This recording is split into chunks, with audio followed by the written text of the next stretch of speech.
اعوذ باللہ من الشیطان الرجیم بسم اللہ الرحمن الرحیم نحمدہ ونصلی علی رسولہ الکریم وعلی اہل بیتہ الطیبین الطاہرین اما بعد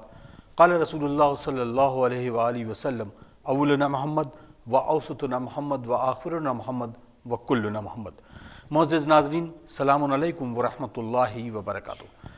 میں ہوں اطہر کاظمی اور آپ دیکھ رہے ہیں آپ کا پسندیدہ پروگرام سخن۔ ہم اس پروگرام کے ذریعے تمام معصومین کے ولادت اور شہادت کے موقع پر آپ سے روبرو ہوتے ہیں۔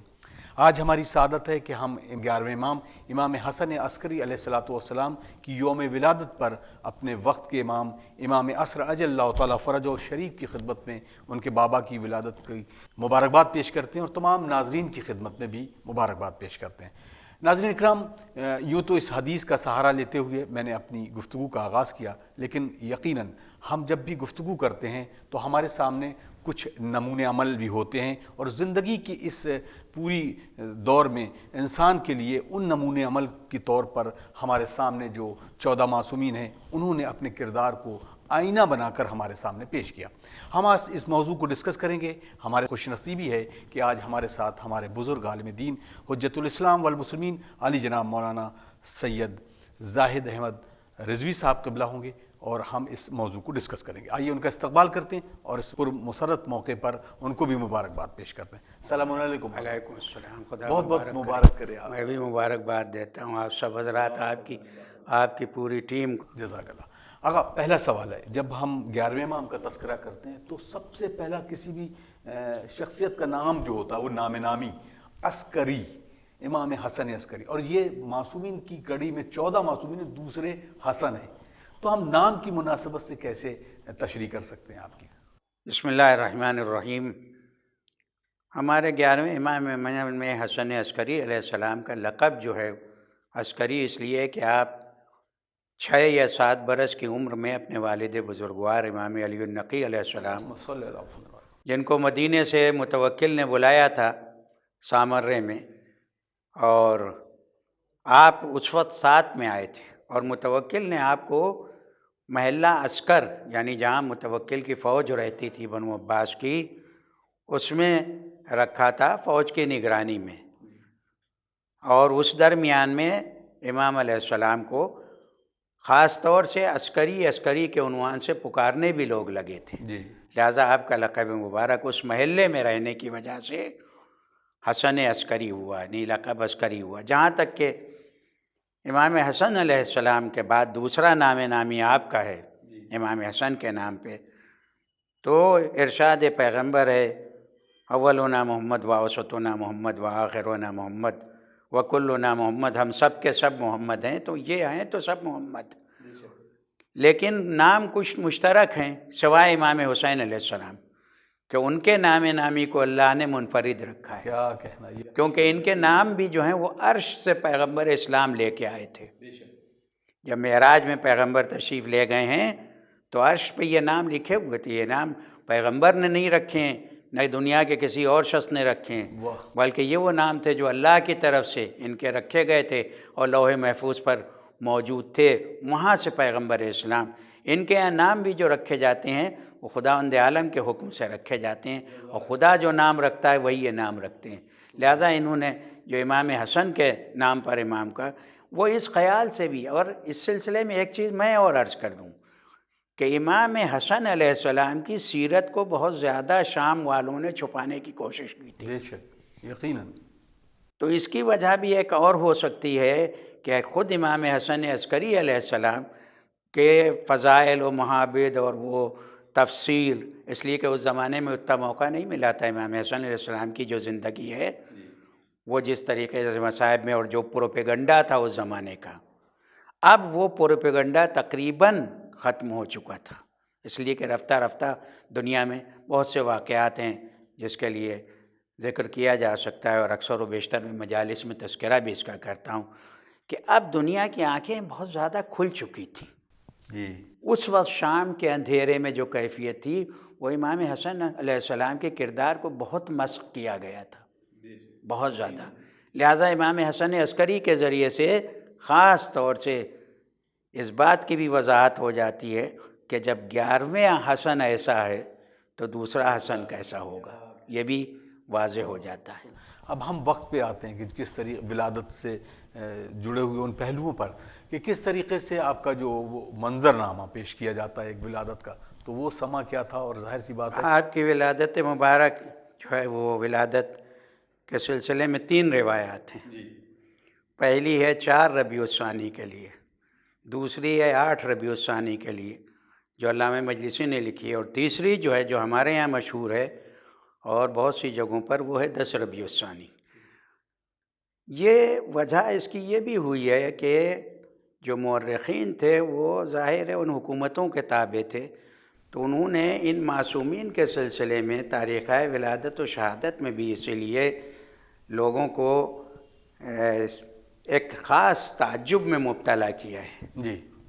تاکہ لوگ ایک دن جو ہیں وہ جمع ہو کے مبارکباد یا غم منا سکیں۔ یہ بھی ایک وجہ تھی، لہٰذا متعدد معصومین کے ہمارے یہاں جو ولادت و شہادت کے سلسلے میں جو اختلافات تاریخ میں لکھے ہوئے ہیں، اس کی ایک وجہ یہ بھی ہے کہ چونکہ تاریخ انہی لوگوں سے ہمارے درمیان میں آئی، لہذا مختلف افراد نے مختلف تاریخ۔ آپ کی ولادت 10 ربیع الثانی روز جمعہ جو لکھی ہوئی ہے مدینہ منورہ میں، اور آپ کی والدہ معظمہ کا نام تھا جناب حدیثہ، اور سلیل بھی لکھا ہے جن کے تاریخ میں امام علی النقی علیہ السلام نے ان کی طہارت کے سلسلے میں جو حدیث ہیں ہمارے 10ویں امام سے ان کی فضیلت کے سلسلے میں، تو حدیثہ اور بعض جگہوں پہ سلیل بھی لکھا ہے آپ کی مادر گرامی کے سلسلے میں۔ تو اب ہم کیونکہ گفتگو کا پہلو یہ ہے تمام مسلمانوں کے درمیان ائمہ اربعہ کا بڑا تذکرہ ہوتا ہے، تو اب کیونکہ ہم 11ویں امام کا تذکرہ کر رہے ہیں تو یہ تمام جو شریعت محمدی، اور اصل میں جو شریعت محمدی ہم کیونکہ ہمیں اپنی پہچان کے لیے ہمیں کہا جاتا ہے کہ ہم جعفری ہیں، فقہ جعفری کی طرف، تو کیونکہ اصل محمد، تو امام حسن عسکری علیہ السلام نے اس پوری شریعت کو اپنے نقطہ نظر کے ذریعے کیسے پوری فروغ پہنچایا اور کیسے لوگوں تک تمام اقوال زرعی اور شریعت کے ان بنیادی پہلوؤں کو پہنچایا۔ جہاں تک ائمہ اربعہ کا سوال ہے جو آپ نے فرمایا، یہ ایک بہت تفصیل ہے، جی، اس لیے کہ ان کو بنو عباس نے ترقی دی ہے، اور ان کا سرکاری مذہب جو ہے وہ معتصم کے زمانے میں مانا گیا ہے اور اسے سرکاری مذہب قرار دیا گیا تاکہ اس کو ترقی، کیونکہ جو سرکاری مذہب ہو جاتا ہے اسے ترقی بہت، جس طریقے سے سرکاری زبان ترقی کرتی ہے اسی صورت سے سرکاری، تو یہ سرکاری ہے، ان کو جو ہے وہ ائمہ اہل بیت کے مقابلے پہ لایا گیا، جی، اور ان سے جو ہے اپنی جو ان کی خواہشات ہوتی تھیں اس کے متعلق، چنانچہ جو ابو یوسف وغیرہ کے واقعات مشہور ہیں کہ کس طریقے سے ہارون نے اپنی کنیز کے لیے 1 لاکھ درہم دے کے فتویٰ لے لیا تھا، اور بہت سے واقعات ایسے ہیں۔ ہمارے 11ویں امام کے دور تک آتے آتے زمانہ بڑا پراشور ہو چکا تھا، اس کی وجہ یہ تھی کہ اس زمانے میں خاص طور سے ایک نئی سازش شروع ہوئی تھی خود اسلام میں بنو عباس کے ذریعے سے کہ کرسچینس کو ترقی دی جائے، چنانچہ سامرے میں ان افراد کو بلایا جاتا تھا، اور کتنے ہی مناظرے ایسے ہیں کہ جس میں ہمارے طاہرین امام علی النقی علیہ السلام اور امام حسن عسکری علیہ السلام نے جس طریقے سے حقانیت ثابت کی، جس میں وہ واقعہ خاص طور سے بارش والا امام علی النقی علیہ السلام کے زمانے میں، 11ویں امام کے زمانے میں جو سب سے بڑا مسئلہ تھا وہ خاص طور سے وہ اسحاق کندی والا معاملہ جو ہے جس نے تناقض قرآن لکھنا شروع کیا تھا۔ واہ واہ واہ، میں اس سوال پہ ضرور آؤں گا، کیونکہ میرے ذہن میں یہ سوال تھا، تو میں جی آپ بسم اللہ اپنے بات کو مکمل کریں، تب وہ ہم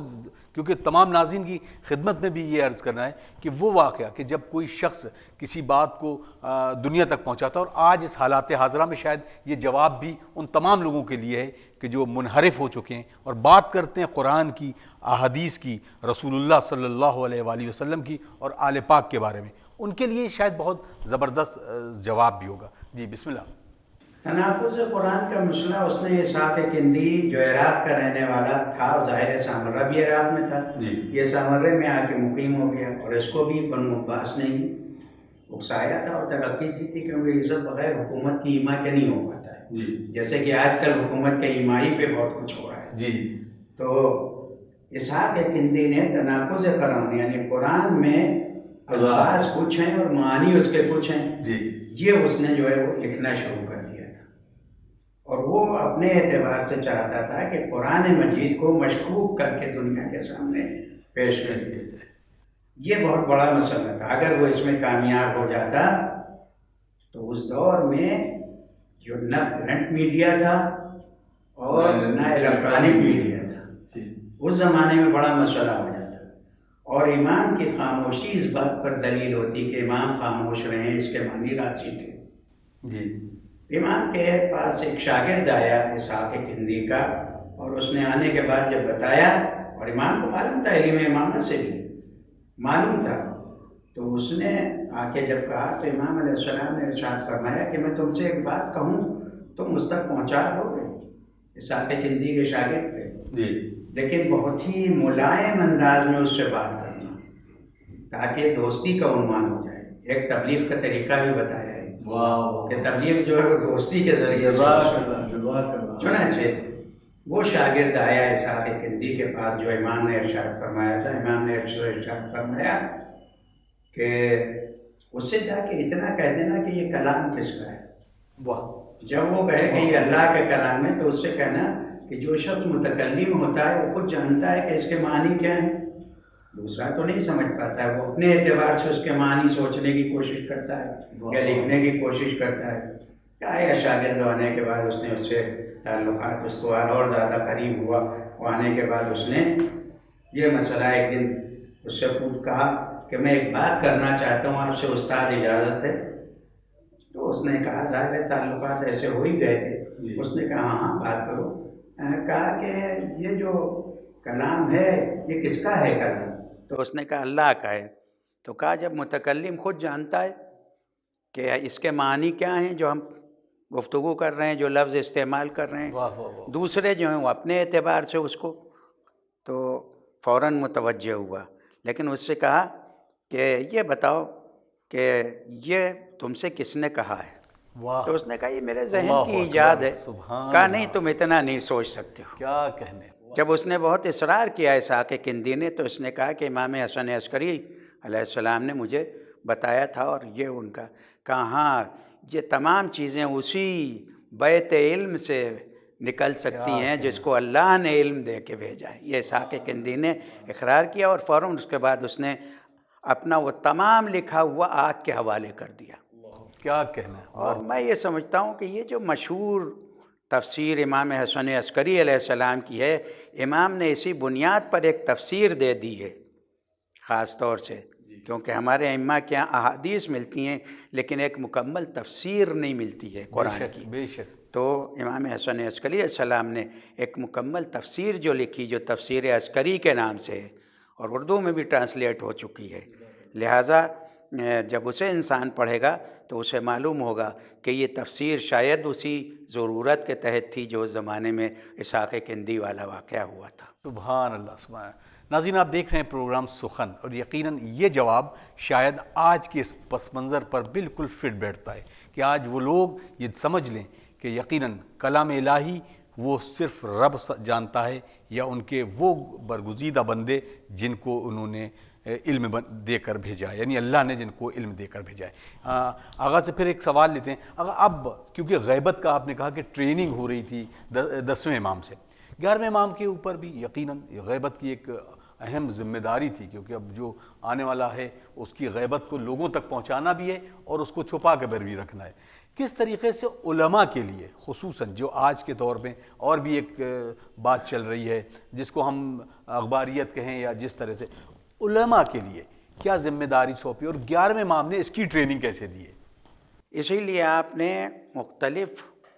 فقہا جو اس دور میں جو فقیہ آپ نے تیار کیے تھے، ان کو جو ہے یہ حکم دیا کہ وہ زیادہ سے زیادہ غیبت کے سلسلے میں اور امام زمانہ کے سلسلے میں لکھیں۔ چنانچہ جو غیبت سے قریب علماء تھے انہوں نے اس پر بہت زیادہ کام کیا ہے، جیسے غیبت نعمانی وغیرہ جو لکھی گئی، یا اس کے بعد جناب شیخ مفید، یا اس سے پہلے جناب قولوی جو بہت ہی قریب تھے جناب قولوی خاص طور سے، جنہوں نے کامل الزیارات لکھی ہے، اس لیے کہ کامل الزیارات میں جتنی بھی روایات ہیں وہ جناب قولویر نے یا اپنے والد سے یا سعد سے، اور ان کے والد کے لیے بھی یہ کہا جاتا ہے اور سعد کے لیے بھی یہ کہا جاتا ہے کہ یہ 10ویں اور 11ویں امام کے صحابی تھے، انہوں نے امام کو دیکھا تھا، لہٰذا انہوں نے اس اعتبار سے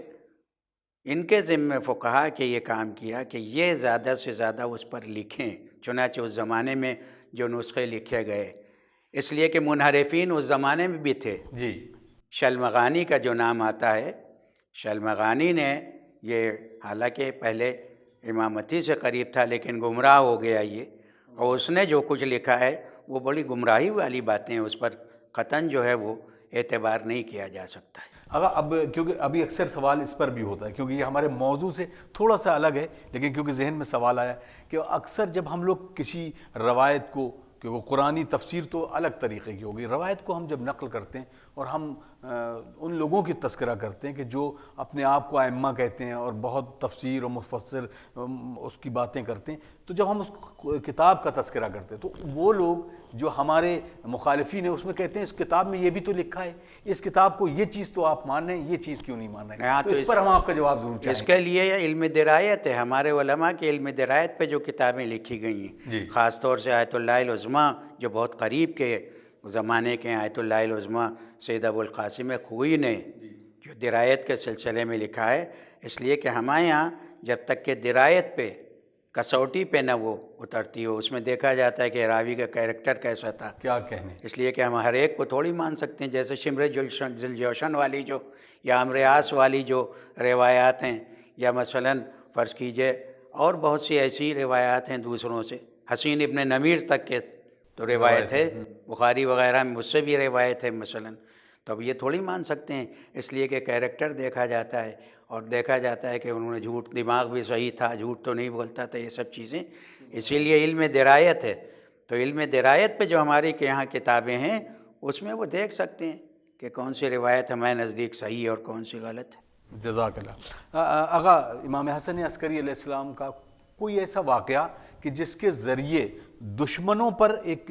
غلبہ حاصل کیا جائے صرف گفتگو کے ذریعے؟ تو وہ امام علیہ السلام کو معتمد عباسی جس قید خانے میں رکھتا تھا، اس لیے کہ امام کی زندگی زیادہ تر قید خانے میں گزری، اور امام علی النقی علیہ السلام کے سامنے ہی اسی جگہ متوکل کے پیلس میں جو اب زیارت گاہ بن گیا ہے، ورنہ صدام کے دور میں اسے چونکہ وہ ایک ہسٹوریکل چیز کے طور پر اسے جو ہے متوکل کے قلعے کو بہت زیادہ سجایا تھا اس نے، اور مجھے بہرحال زیارت کے عنوان سے شرف ملا ہے، ورنہ اس قلعے کو تو میں نے دیکھنے جاتا۔ تو وہاں امام علی النقی علیہ السلام کے بالکل سامنے امام کا قید خانہ ہے، جس کے لیے یہ کہ سال بھر، لیکن سال بھر سے زیادہ اس میں رہیں، اور بہت ہی تاریک، یعنی اس میں آدمی جو ہے وہ سیدھا چل کے نہیں جا سکتا ہے، بلکہ وہ جو ہے وہ کمر جھکا کے اسے رکوع کی حالت میں جانا پڑے گا۔ میرے بعض ساتھی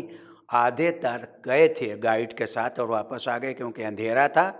وہاں اس میں ایک کنواں ہے امام علی النقی علیہ السلام کے قید خانے میں، اس کے بالکل سامنے جو ہے۔ تو امام علیہ السلام کو جو معتمد عباسی یا اس سے پہلے والے قید کرتے تھے تو حوالے کرتے تھے ایسے افراد کے کہ جو سخت سے سخت اذیت دیں، اللہ اکبر، لیکن امام کے کردار کی وجہ سے وہ بھی نرم ہو جاتے تھے۔ چنانچہ ایسے واقعات موجود ہیں جس میں قید خانے کے داروغہ کو بلا کے اس نے کہا، معتمد نے یا اس کے افراد نے، کہ ہم نے تو تم سے کہا تھا، تو ان کا کہ ہم تو یہ دیکھتے ہیں کہ یہ دن میں نمازیں پڑھا کرتے ہیں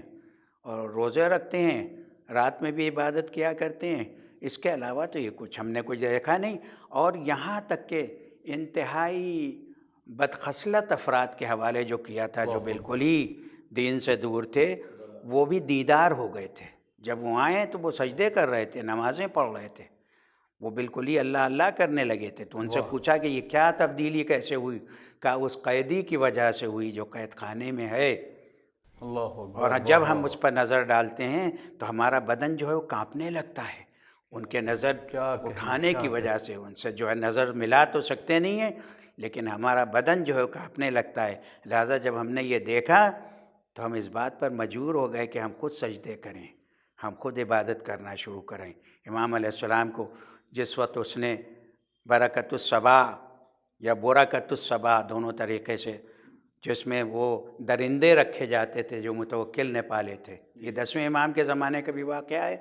اور 11ویں امام کے زمانے کا بھی واقعہ ہے۔ تو اس شخص نے کہا، جب اس کی زوجہ نے بڑی تعریف کی امام کی اس شخص سے جو زندان بان تھا، تو اس نے کہا کہ تم اتنی تعریف کر رہی ہو، ہم ان کو جو ہے وہ خلیفہ سے اجازت لے کے جو ہے وہ برکت الصبا میں ڈلوا دیں گے، جہاں درندے پلے تھے، شیر، چیتے اور بہت سے جانور۔